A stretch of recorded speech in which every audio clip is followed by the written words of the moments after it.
Welcome everybody back to another video dealing with my physical film collection, and yeah, this is about my latest boutique label obsession, as I've gone a little bit all out on them recently, and they are quite expensive, as it is from Imprint, who are an Australian, New Zealand based kind of company, so nothing that I'm going to ever see over here in shops or stores, which means that they're a little bit expensive because they're via second-hand sellers, and they've had to import them themselves, meaning they've had import costs and all that lot, so it's kind of drives up the prices more than you'd expect. But all of the films I've seen, and the vast majority of them I like. There's only really one in a box set that I'm not a massive fan of, but it's still a decent film in and of itself. But yeah, all of the single releases I really rather like. So yeah, we're going to go through them via age, and then we'll go for the box set, which has films from 1944 to 1957.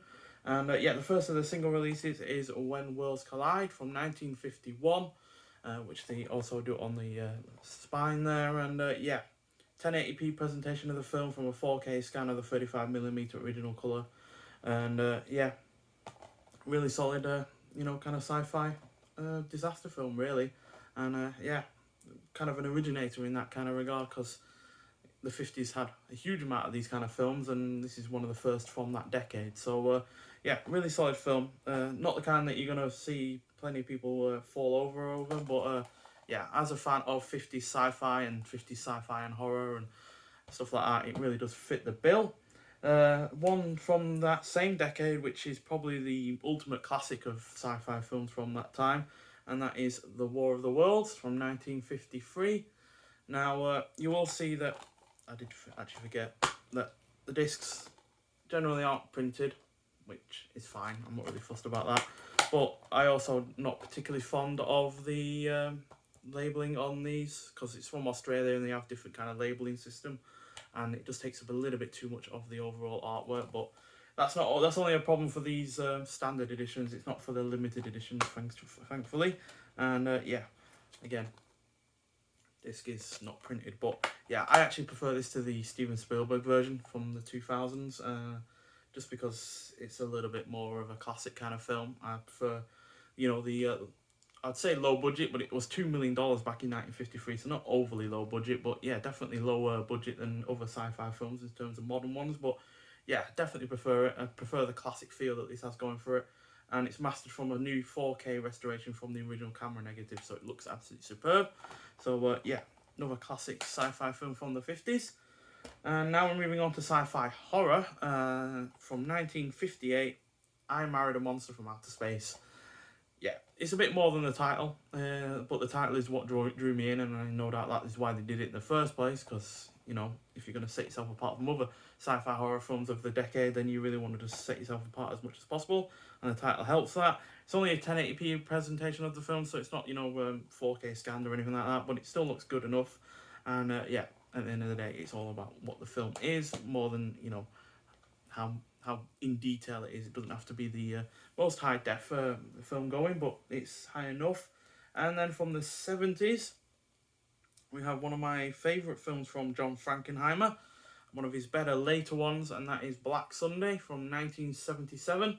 And yeah, Robert Shaw and Bruce Dern are great, and it's got a really good finale to it.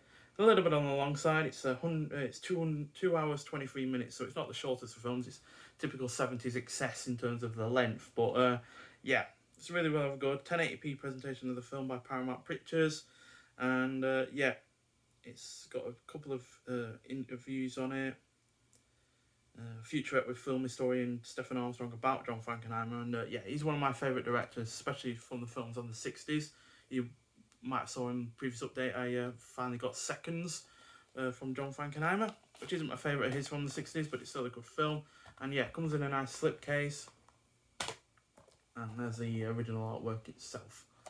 So yeah, I'm not going to go through detail about it, because this is the kind of film that you really just need to watch yourself. But considering Bruce Dern is a really solid actor, and Robert Shaw has been in several of my favourite films like Jaws and From Russia with Love, then yeah, it's well worth watching for that.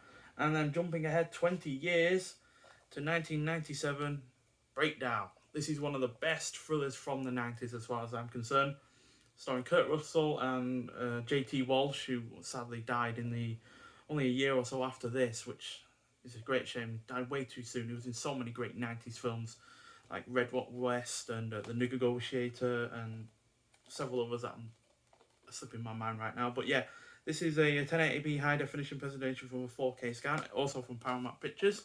I think these are all Paramount films actually. I think that's what Viavision, who own Imprint, or owned by themselves. And yeah, again, a nice slip cover. And then the artwork on the front. And yeah, it's just such a solid film. Hasn't really aged a day because it's got really good practical effects in terms of, you know, the stunts and stuff like that. Obviously, it's not actual like effects like gore or anything like that really, but yeah, genuinely good effects in terms of, you know, the action scenes. The cinematography is great, and it kind of has like a slight connection to your likes of Duel and The Hitcher, in the fact that it's set in the desert. It's generally one man against others, or, you know, people that want to do harm to him. And yeah, it's just a really, really good film.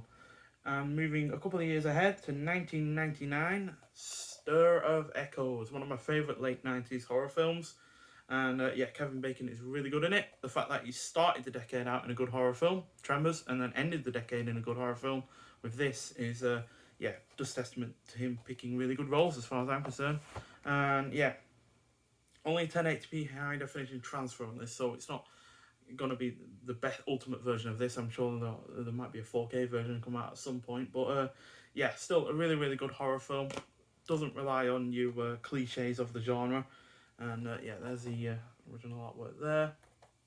Never mind, there is a door that has never been opened. Amen to that. And yeah, just a really, really solid horror film.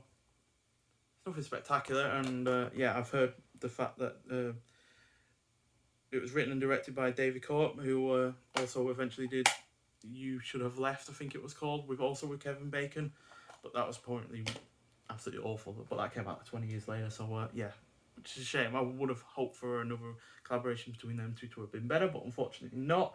And then moving on to the newest film of the bunch, from 2002, The Mothman Prophecies. Absolutely superb film with Richard Gere and Laura Linney, who are really, really rather good together. And yeah, proper psychological thriller with some horror elements to it. And yeah, just think this is a normal transfer. I don't think this is anything special to it, but you know, it still looks good, especially in terms of the practical effects, which are really well done. And yeah, it uses light and audio imagery to real great effect to really, you know, make you feel uneasy about what's going on. And yeah, I printed this there. That's, I think, one of the few printed ones that we've had. And yeah, limited edition means it's a little bit better with the slipcase, and it doesn't have the awful rating on the front there. But finally, we have a box set of 6 films, like I said, stretching from 1944 to 1957. And yeah, it is called Silver Screen Cinema. So basically, a bunch of lesser known horror sci-fi films from the 40s and 50s. There's 2 from the 50s and 4 from the 40s. So yeah, as a fan of 40s and 50s horror and sci-fi efforts, this is right up my alley. A little bit expensive, as you'd expect for a box set, and having to come from Australia and New Zealand. But yeah, it's still, you know, well worth getting as far as I'm concerned. So yeah. And they also have both of the artworks on either side of the case, so you don't have to choose between the two of them. So yeah, the first one from 1944 is Return of the Ape Man, starring Bela Lugosi and John Carradine. And yeah, better than the original film, which was just called The Ape Man, even though this doesn't actually have an ape man. It's just a caveman that they've defrosted. But yeah, still a really, really solid film. And then also from 1945, these are all a bit jumbled up in terms of where they are, so I do apologise. Yeah, they're on different discs, or in different cases. So yeah, The Phantom Speaks is from 1945, and there it is. So yeah, this is a little bit better than the Return of the Ape Man. Return of the Ape Man is my least favourite of the bunch, but yeah, this is still a good one. But these are all relatively short. I think they're all, in total, all 6 films come to 6 hours 41 minutes, so they're not particularly long at all. I think this is about barely 60 minutes, and the same with Return of the Ape Man as well. And also from 1945, we have The Vampire's Ghost, Not the best vampire film by any means, especially when you compare it to the likes of the first 3 Dracula films, but it's still a really, really solid one. And again, only about 60 minutes. And then from 1946, we have Valley of the Zombies, which isn't, you know, your kind of George A. Romero kind of zombies. It's more, you know, like being possessed or not able to control your own thoughts and acts, but still really, really solid in that regards. But our 2 favourite ones, or without a doubt the ones from the 50s, both from, I think they're both from, both from 1957, and the first of those is She-Devil. So basically these doctors try and cure a woman of, I think, TB, and end up, you know, making her into someone that's inhuman, basically, and she ends up becoming more dangerous, more excited by crime and stuff like that. And it's just a really, really solid film. And she can't even die either. She can't even get shot or killed. And then The Unknown Terror, or just Unknown Terror? Yeah, no, The Unknown Terror. I don't know why the is gone from the poster, but yeah, this didn't start out the best. But as soon as you start getting into the parts where the monsters are, or the monster, because it's basically a fungus monster, and it's but yeah, it's all of the cave stuff, all of the spelunking and all that lot is really well done. And yeah, it's got a great deal of tension when they're finally in the cave. The action scenes and the practical effects are all really nice. So yeah, not the best start, but it sticks the landing at least, and yeah, it's well worth it in terms of the payoff. So yeah, both films are on a single disc for each case. I'll just show you, which is fine enough. I wouldn't have expected them to put double discs in or put each film in a single case, because that would have made it a massive box set, and yeah, they were never going to do that. So yeah, pretty damn good. And yeah, they're all Paramount films, so yeah, definitely I think they're all Paramount owned in terms of being released. But yeah, still a really, really solid box set. Comes with a little card in terms of the details of the stuff and all that lot. And yeah, they're all 1080p presentations of the films, so they've been proper worked on to make them better. And yeah, so yeah, really rather good. So yeah, this box set was the dearest. On average, the single releases were between 25 and 35.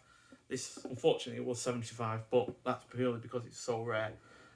There was only one over on offer, and I nearly got it, but it went for a little bit more than I bid for on eBay.